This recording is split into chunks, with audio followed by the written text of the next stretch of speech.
अल्हम्दुलिल्लाहि रब्बिल आलमीन वस्सलातु वस्सलामु अला अशरफिल अंबियाइ वल मुरसलीन व अला आलिहि व अस्हाबिहि व अहल बैतिहि अजमाइन।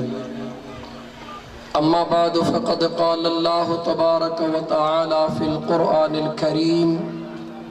अऊज़ु बिल्लाहि मिनश शैतानिर रजीम बिस्मिल्लाहिर रहमानिर रहीम। या अय्युहन्नास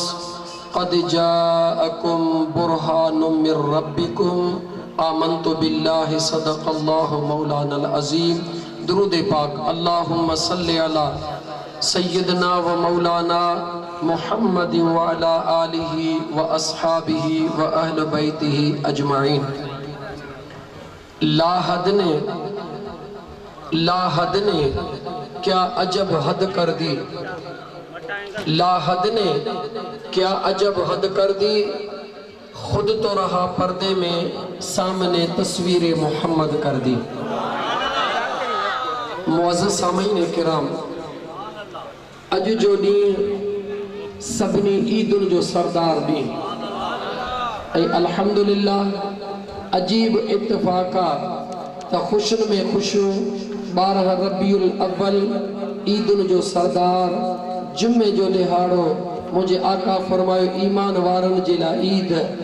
हिकिड़ी जुमे जे ईद जी ख़ुशी, ॿियो माह रबीउल अव्वल जे 12 तारीख़ जी ख़ुशी, ॿियो अल्लाह कंदो है शादी हाल में सदाई ख़ुशियूं ई ख़ुशियूं। मुंहिंजा दोस्तो अज़ीज़ो,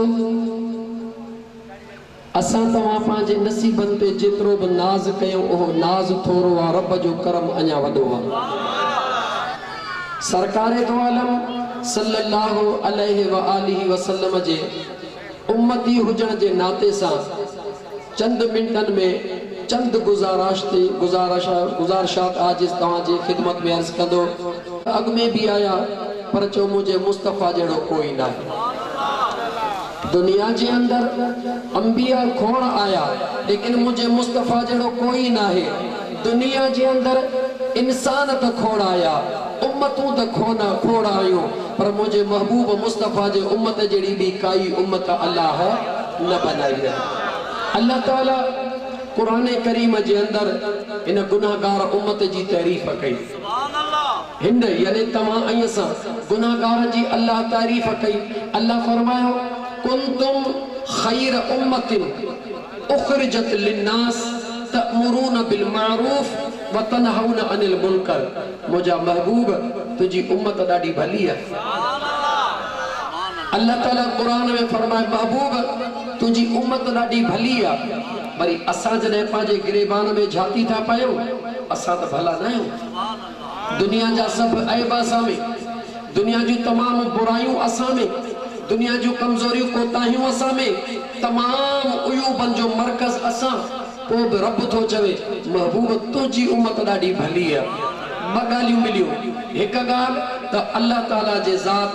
असां जे ऐबन खे न ॾिठो पर यार जे निस्बत खे ॾिठो। जेकॾहिं अल्लाह ताला असां जे ऐबन खे ॾिसे हा त असां खे भली उम्मत करे रब न सॾे हा। छो त अॻ में भी नबी आया, उन्हनि जो उम्मतूं आयूं। कंहिं भी उम्मत के अल्लाह इए कोन चयो त हे उम्मत भली आ, लेकिन अल्लाह फरमा महबूब तुझी उम्मत ॾाढी भली आ। छो त अल्लाह असां जे ऐबन खे न ॾिठो, पंहिंजे महबूब जे निस्बत खे ॾिठो। नंबर 2 अल्लाह ताला फरमाए तो हबीब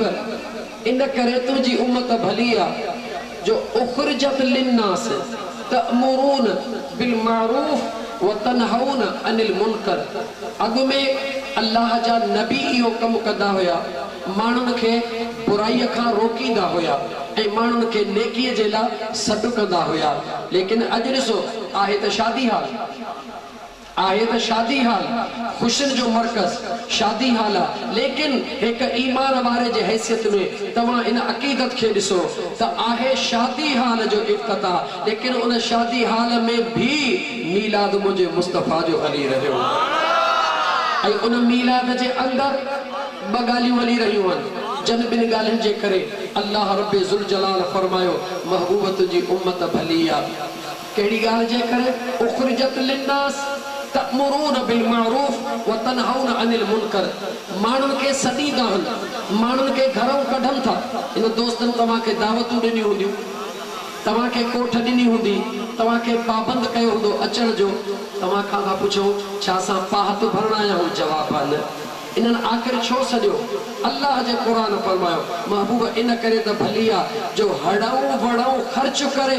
तुंहिंजे महबूब उम्मत माण्हुनि खे बुराईअ खां रोकण जो ॾस ॾींदी आहे ऐं नेकी करण जो ॾस ॾींदी आहे। जॾहिं त इहो अमल अॻु में अंबिया कंदा हुया, मुंहिंजे मुस्तफ़ा जी उम्मत करे रही आहे। ऐं मुस्लमान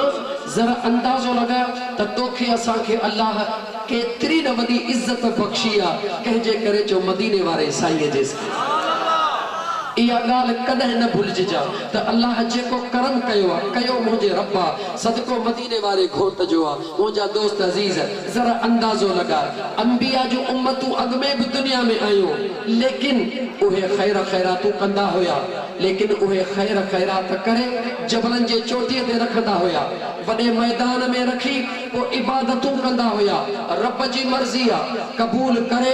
या क़बूल न करे। अगरि मुख़लिस हूंदा हुया, सच्चा हुंदा हुया, कबूल थींदी ही उहा शे उडामी वेंदी हुई। अगर इखलास न हुंदो हुयो, कबूल न थींदी हुई, उहा शे पई हुंदी ही, सजी दुनिया में ख्वारी थींदी ही। फलाणे खैरात कई, नियत जो खोटो हो, अल्लाह कबूल कान कई। मुझे महबूब जे उम्मत ते अल्लाह करम कया और मुझा महबूब न तो सा लेखो न तुझे किनन कोझन सा लेखो, कन भी पाण खाइन भी पाण, दोस्तन के खाराइन, बस रुगी इरादो कर मां रब कबूल करे तो छड़े। मुझा मौला भला जे करे को बेनियतो करे, को बेनियतो मणे माण्हुनि खे ख़ुशि करण जे लाइ अहिड़ो ख़ैर करे, रब चए थो भले बेनियतो ई करे, नियत चङी न हूंदसि न, पर जेके आया हूंदा उन्हनि में करे हिकिड़े जी नियत चङी हूंदी, उन जे करे मां रब हिन खे बि अड़े छॾींदो। मुस्लमानो मुझे मदीने वारे मीर जा गुलामो, जेतिरियूं बि ख़ुशियूं कयूं हबीब जे उम्मती हुजण ते, खुदा जो कसम ही एज़ाज़ एतिरो त वॾो आहे, एतिरो त वॾो आहे जो रूए ज़मीन जे मुंहिंजा दोस्त इंच इंच ते सजदा कजनि, सजदनि जी ज़मीन खुटी वञे, मुंहिंजे मुस्तफ़ा जे उम्मती हुजण जो एज़ाज़ उन खां बि वॾो आहे। शुक्र तो असां कयूं। अमड़ जे पेट मां निकितासीं, मौलाना साहब कन खां वठी चयो म्या मुबारक अथई मुस्लमाननि जे घर में ॼाओ है। मुझे महबूब जे उम्मती हुजण लाइ अंबिया दुआऊं घुरंदा हुआ, मुझे मुस्तफ़ा जे उम्मती हुजण जे लाइ अंबिया दुआऊं घुरंदा हुआ। अज़ीज़ान मन उहो मुंहिंजो महबूब मुस्तफ़ा, उहो मुंहिंजो महबूब मुस्तफ़ा, टाइम मुख़्तसर आहे करे थोरो स्पीड पे वधायां। उहो मुंहिंजो महबूब मुस्तफ़ा जंहिंखे अल्लाह जे ज़ात क़ुरान करीम जे अंदरि फरमायो या अय्युहन नास क़द जाअकुम बुरहानुम मिर रब्बिकुम, ऐ इंसानो तव्हांजे परवरदिगार जे तरफ़ खां तव्हां ॾे दलील बणिजी आयो आहे। नौजवान पढ़िया लिखिया वेठा हो, दलील छा जो हूंदो आहे? पहिरीं दावा हूंदी आहे, बाद में दलील थींदो आहे। दावा पहिरीं आहे, दावा कहिड़ी आहे? ला इलाहा इल्लल्लाह। दलील कहिड़ो आहे? मुहम्मदुर रसूलुल्लाह। इहा ला इलाहा इल्लल्लाह जी दावा आदम सुहिणे वटि बि हुई, आदम जी दावा ला इलाहा इल्लल्लाह। दलील आदम सफ़ीउल्लाह, इब्राहिम खलीलुल्लाह भी दलील आहे, इस्माइल ज़बीहुल्लाह भी दलील आहे, मूसा कलीमुल्लाह भी दलील आहे, ईसा रूहुल्लाह भी दलील आहे, सुनो महबूब मुहम्मद रसूलुल्लाह भी दलील आहे। सवाल पैदा थियो, अचो तो अल्लाह जे दरबार में अर्ज कयो मुंहिंजा बेनियाज़ रब और मुंहिंजा करीम रब, तमाम अंबिया तुझे कुदरत जा दलील, तुझे वहदानियत जा दलील, पर उन्हनि जे लाइ ऐलान कोन फरमाए त मुंहिंजो मूसा दलील आहे, मुंहिंजो ईसा दलील आहे, मुंहिंजो इब्राहिम दलील आहे, मुंहिंजो इस्माइल दलील आहे। लेकिन मदीने जे ताजदार जी वारी आई, मुंहिंजा मौला ऐलान करे छॾी, राज़ कहिड़ो आहे? मुंहिंजे बेनियाज़ फरमायो तमाम अंबिया मां अल्लाह जे सिफ़तुनि खे ॾिसी मुंहिंजे सिफ़तुनि जा दलील बणिजी आया। तमाम अंबिया मुंहिंजे सिफ़ात खे ॾिठो, सुहिणे महबूब मुहम्मद मां रब जे ज़ात खे ॾिठो। तमाम अंबिया अल्लाह जे सिफात के दिसी करे अल्लाह जे कुदरत जा दलील बन जी आया मगर मदीने जो ताजदार सल्लल्लाहु अलैहि व आलिहि वसल्लम जी ज़ात अल्लाह जे ज़ात के दिसी करे दलील बन जी आयो ओ मुझा मौला जे महबूब के तमाम अंबिया में मुझा मौला अलग मकाम अता फरमायो थे उन महबूब जी खास निगाह केड़िया तवज्जो कर मोरो जे रहण वाला इन शादी हाल में खुशी जे मौके ते अचण वाला मुझे अल्लाह फरमायो ऐ पुछण वारा मां अल्लाह जे कुदरत जो दलील जबल भी है हेडा वडा जबल मां अल्लाह जे कुदरत जो दलील हे जमीन मो अल्लाह को दे कुदरत जो दलील हे वण मां अल्लाह जे कुदरत जो दलील हे जीत जड़ा मां अल्लाह जे कुदरत जो दलील लेकिन मुझो रब फरमाए रहियो मुझो अल्लाह फरमाए रहियो जमीन के गालहाण जी ताकत ना है बेजुबानो दलील जबल के गालहाण जी ताकत ना है बेजुबानो दलील वणन के गालहाण जी ताकत ना है बेजुबानो दलील जानवरन के गालहाण जी ताकत ना है बेजुबाना दलील मुझे अल्लाह फरमायो दिल ठार जाही जुमलो बुधी मुझे रब फरमायो महबूब मुस्तफा सल्लल्लाहु अलैहि व आलिहि वसल्लम के वो दलील बनाए मोकलियो तम जो निगाह जबलन दे करे त बेजान पत्थर भी कलमा पड़ी मुझे रबूबियत जो दलील लीदा ने दलील जबल भी है मगर खामोश जबल दलील हन बीठा हन गालहाइन कोन था पर मुझो अल्लाह तो फरमाए मुझो महबूब सुनो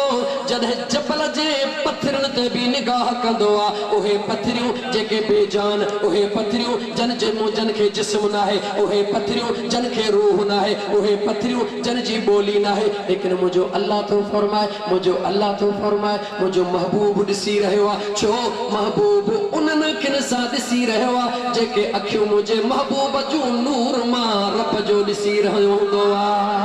मुझे बेनियाज रब फरमायो निगाह करे मुझा बाना जद अबू जहल मुठ में पत्थरियों खड़ी करे मुझे मदीने जे ताजदार जे सामो आयो आ मुठ बंद लगी पईया मुठ के टेढ़ो कयो वेठो आ ऐलान तो करे ऐ अल्लाह जा नबी जे कदे तू अल्लाह जो सच्चो नबी है बुधा तो मुझे मुठ में छाए यानी अबू जहल के भी यकीन जेको नबी हुंदो आ ओ गुजराज जान दो अबू जहल ऐलान तो करे ऐ अल्लाह जा नबी बुधा तो मुझे मुठ में चाहे मुझे महबूब मुस्तफा निहारे चवे तो ओ जाहिलन जा अब्बा अबू जहल अग में नालो हिस अबुल हिकम हिकमत वारो अबो पर मुझे मुस्तफा करीम जैस ओ जाहिलन जा अब्बा ऐ अबू जहल तू चवी तो त मुझे मुठ में चाहे मां बुधाई त तुझे मुठ में चाहे या तुझे हथ जी शय बुधाए त तुझे सामो केर बीठो आ अबू जहल निहारे हैरत में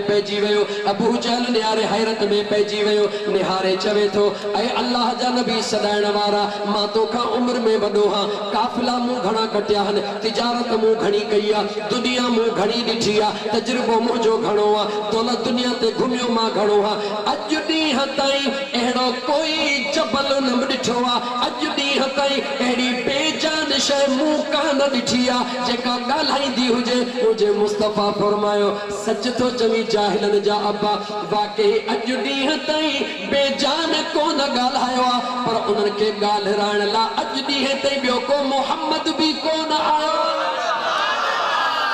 मुझे मदीने जे साईं फरमायो बेशक बेजान कोन ॻाल्हायो आ इन करे कोन ॻाल्हायो आ जो तमाम अंबिया आया सिफात खुदा के दिसी लेकिन जो तुझे सामो बीठो वो जात खुदा के दिसी आयो आ हाने तो के करे तो दिखारिया मुझे इमामुल अंबिया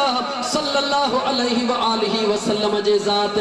मुठ बंद लगी पईया जने पाजे उन नूर वारी निगाह फरमाई मुठ अबू जहल जी बंदा मुठ गर्दन में आ गर्दन जिस्म में आ लेकिन मुझे मुस्तफा जे कमाल ने निहार नूरानी निगाह ने निहार अबू जहल जे मुठ ते असर न थो थे अबू जहल जे बाह ते असर न थो थे अबू जहल जे वजूद ते असर न थो थे लेकिन मुझे मुस्तफा जी निगाह जी उन पत्थरन ते पई उन पत्थरन अंदर मुठ में कलमो पढ़ो ओ जाहिलन जा अब्बा ही त अल्लाह जो सच्चो रसूला बंद मुठ में जाहलन जे अब्बे जे मुठ में बंदा जेडी मल पत्थरन कलमो पढ़ियो गौर कर को छा थियो अबू जहल के का वड़ाई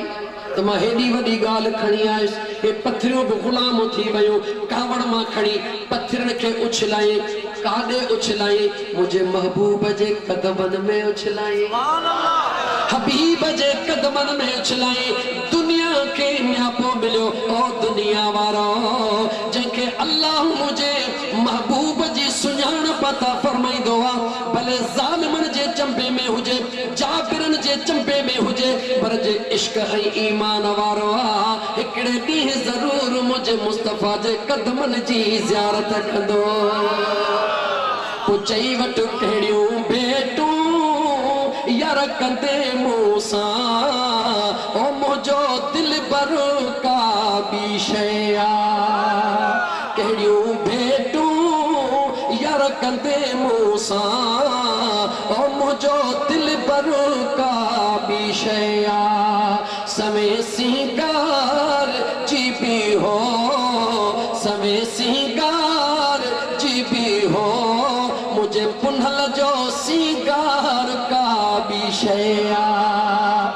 वक्त महदूद अजीजा ने मन रुगी पत्थर नितेन निगाह मुस्तफा दे निहार हजरत ईसा रूहुल्लाह अल्लाह जे प्यारे नबी मुर्दन के जिंदा कयो हो लेकिन उन्हन मुर्दन के जिंदा कयो जेके अग में इंसान होया अग में जान वारा होया अग में साह वारा होया अग में जिस्म वारा होया अग में बोली वारा होया अल्लाह जे नबी उन्हन के जिंदा कयो बेजान न होया जान वारा होया उन्हन में साह मोटी आयो लेकिन बोली केड़ी जो जेका उन्हनि जी अबाणी बोली ही उहा गालाई जवाब दे मुझे मुस्तफा जेके जिंदा कयो उहा जान वारी न हुई उहा साह वारी न हुई मुझा दोस्त पत्थरन जे मथा मुझे निगाह मुस्तफा कई जेके पत्थरियों बेअक्ल हुयो उहे अक्ल वारियों बनजी वयो पत्थरियों बे इल्म हुयो इल्म वारियों बनजी वयो पत्थरियों बेजुबानी हुयो रब उन्हनि के महबूब जी जुबान अता करे छडिया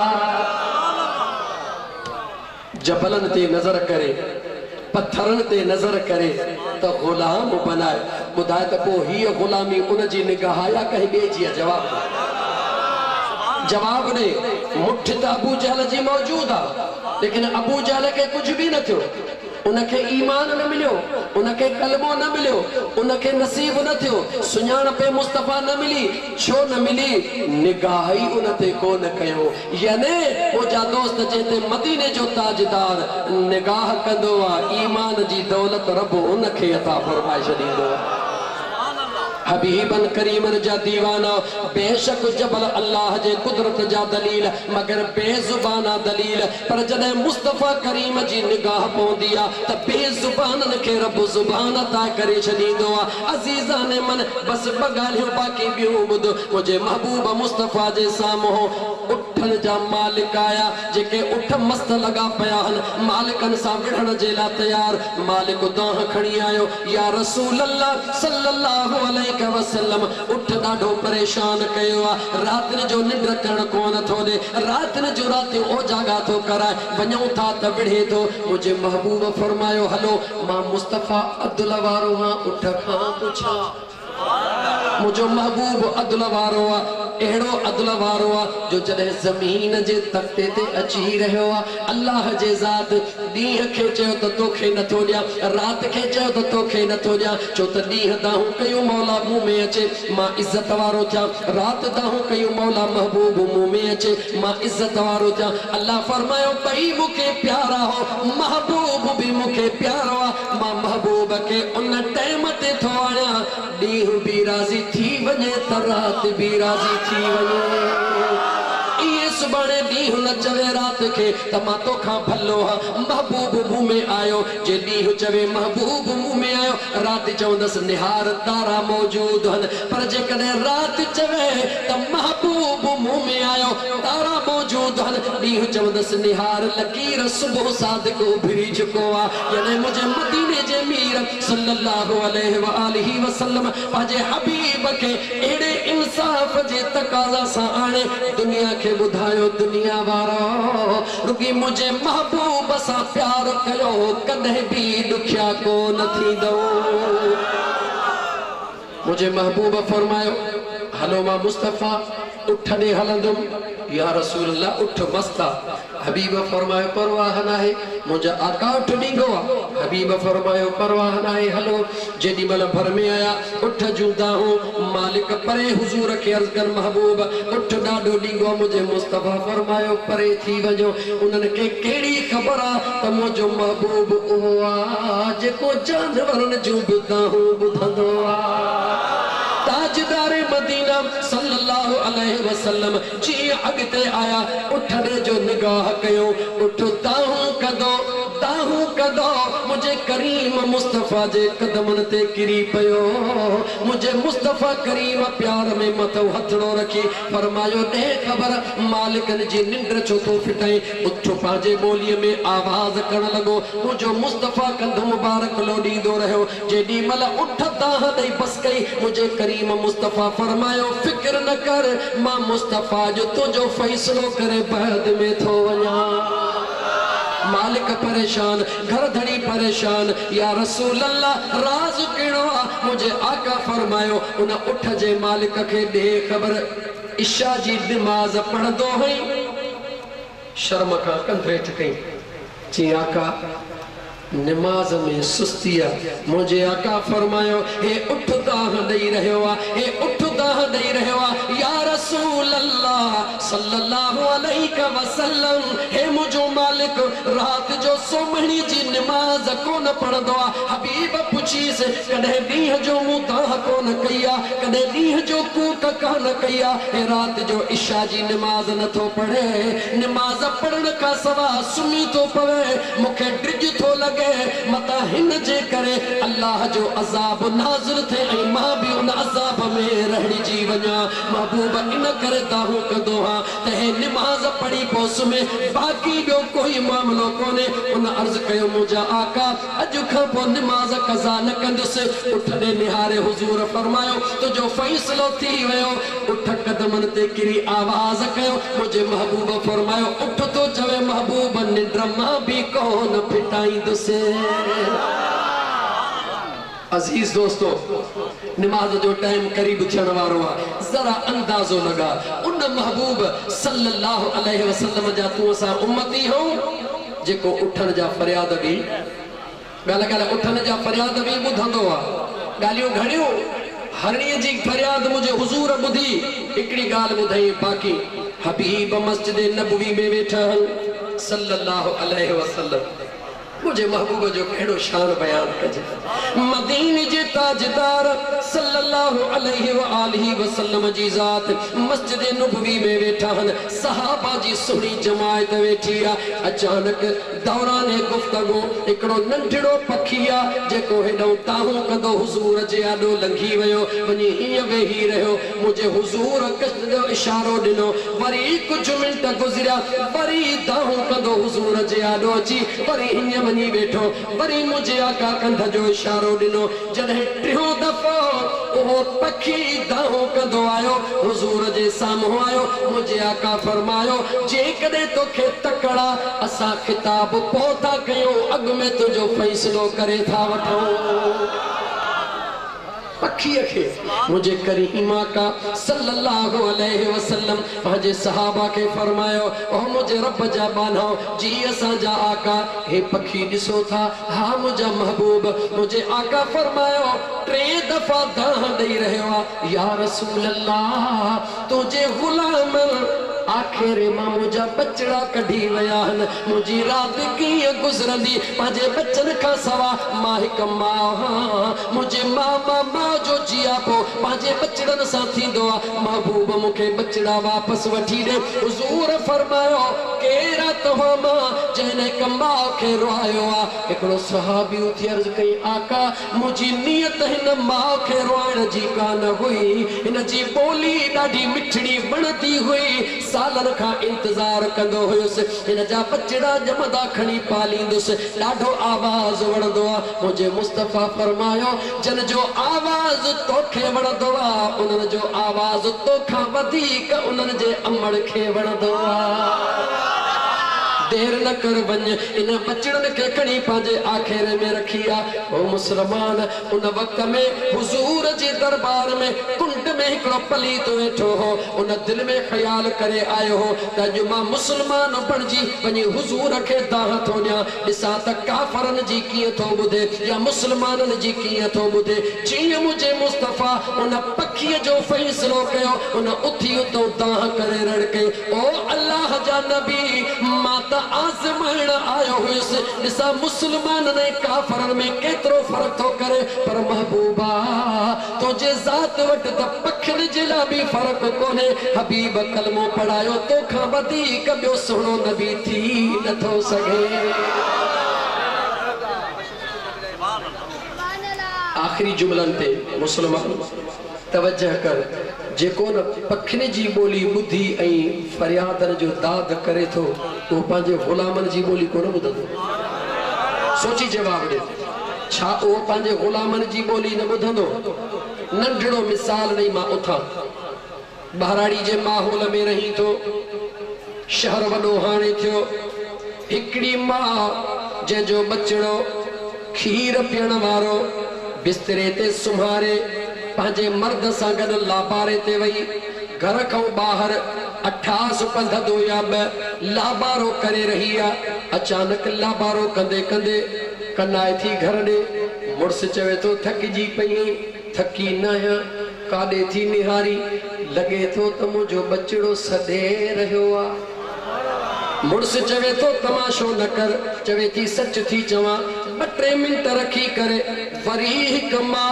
घर ॾे निहारियो मुड़स चयो थकिजी पई चवे थी ख़ुदा थो ॼाणे थकी न आहियां छो थी हर हर निहारी चवे थी मां मां महसूस थी कयां त मुंहिंजो बचिड़ो खीर लारो ई रहियो आहे मां अमड़ खे सॾ करे रहियो आहे हमराह उथी पियो कावड़ में चई भला को तो वटि दलील आहे चवे थी हा दलील आहे कहिड़ो दलील आहे चवे थी मुंहिंजे छातीअ में खीर छोलियो ॾेई रहियो आहे इहो दलील आहे त खीर पीअण वारो बचिड़ो मूंखे सॾड़ा करे रहियो आहे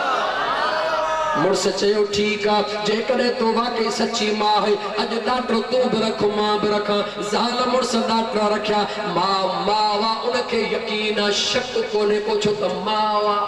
मासी हुजे त शक करे चाची हुजे त शक करे पाड़े वारी हुजे त शक करे जीजल अम्मा बचे ते शक कान कंदी आ अजीजा ने मन उहा जीजल मां पांजे मुड़स सां जी दर खां वञा ॿाहिरि पहुती अंदरा बच्चे जे रोअण जो आवाज़ पाए वनी भगी वनी बचड़े के छाती सां लाए मुड़स के चई काश तो में अंदर में एक मां जी ममता हुजे हां त तोखे ख़बर पए हां त एक मां पंहिंजे बच्चे सां केतिरो प्यार कंदी आहे ऐं मुसलमान जवाब ॾे एक मां बच्चे सां प्यार करे बच्चो घर में रोए मां जा कन न ॿुधन उहो दुख महसूस करे ॿुधा मुंहिंजो मुस्तफ़ा मदीने जो साईं लखन करोड़न अमड़न खां वधीक गुलामन सां प्यार कंदो आ या कोन कंदो आ जवाब दे मुसलमान जॾहिं हिकड़ी मां पंहिंजे बचड़े जी दाह कनन सां ॿुधे न ॿुधे दिल सां महसूस कंदी आहे मुंहिंजो मदीने जो साईं जेको करोड़े अमड़न खां वधीक प्यार कंदो आहे रुगी सॾड़ो करे ॾिस सॾ करण तुंहिंजो कमु आहे जी जी चवण मुंहिंजे महबूब मदीने वारे मीर जो कमु आहे पर सॾ करे ॾिस इहा तौफीक मिले त सही न इहा तौफीक कंहिंखे मिलंदी आहे जो जेके मुंहिंजो रब चाहींदो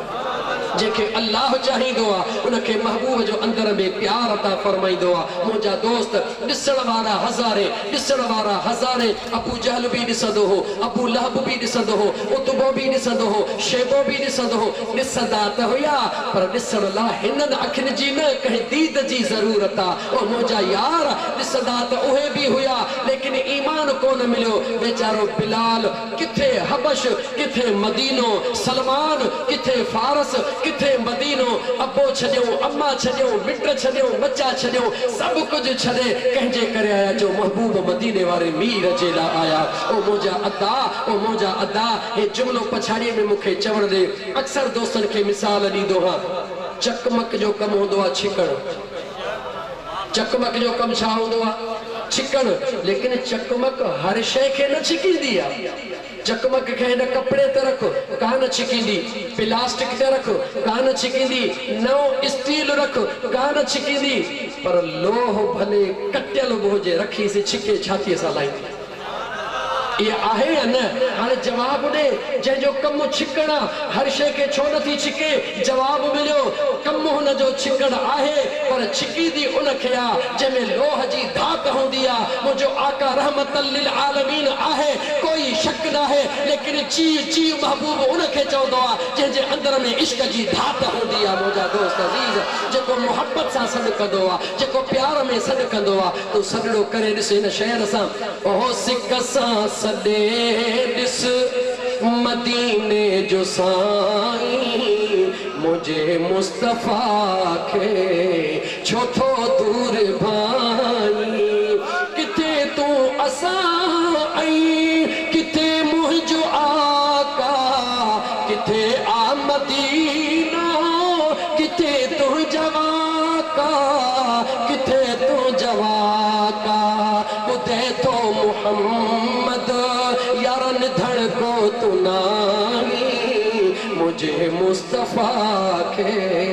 छो थो दूर भाई अजीज दोस्तों नमाज जो टाइम थियो मुझे महबूब जो मीलाद तवा के मुबारक इन शादी हाल वारे के करोड़े मुबारक हो अल्लाह सदा शादी इंसान के आबाद कदो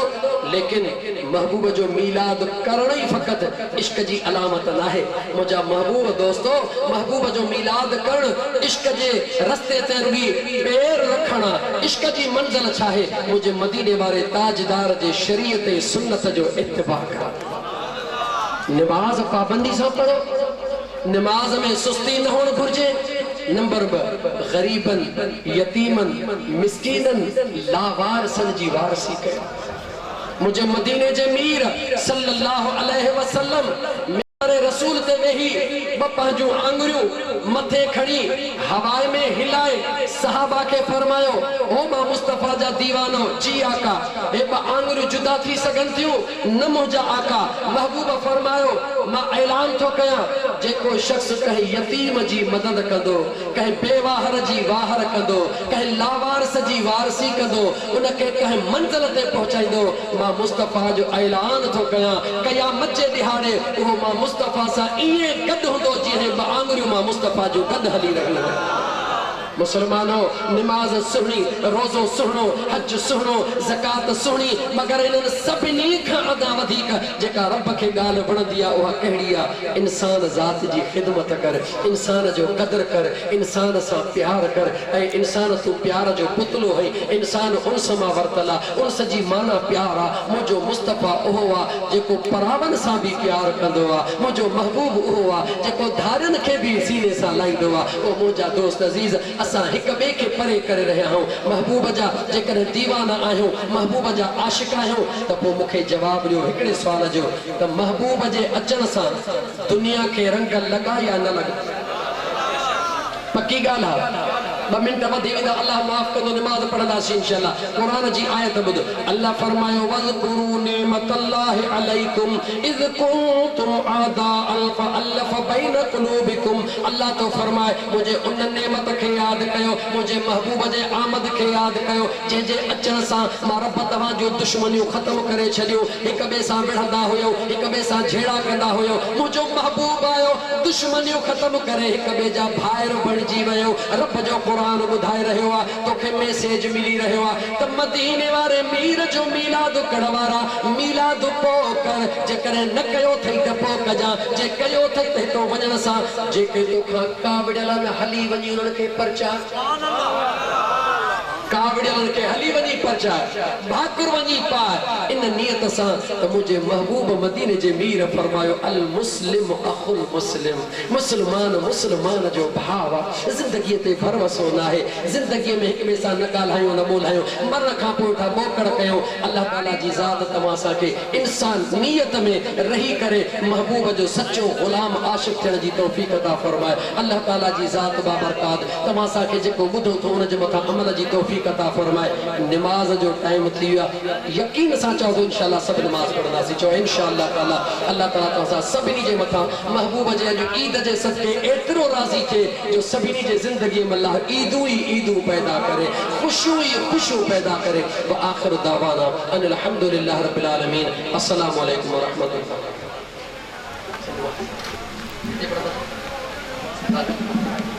नमाज जो टाइम थी वियो आहे, जेके बुज़ुर्ग आहिनि नमाज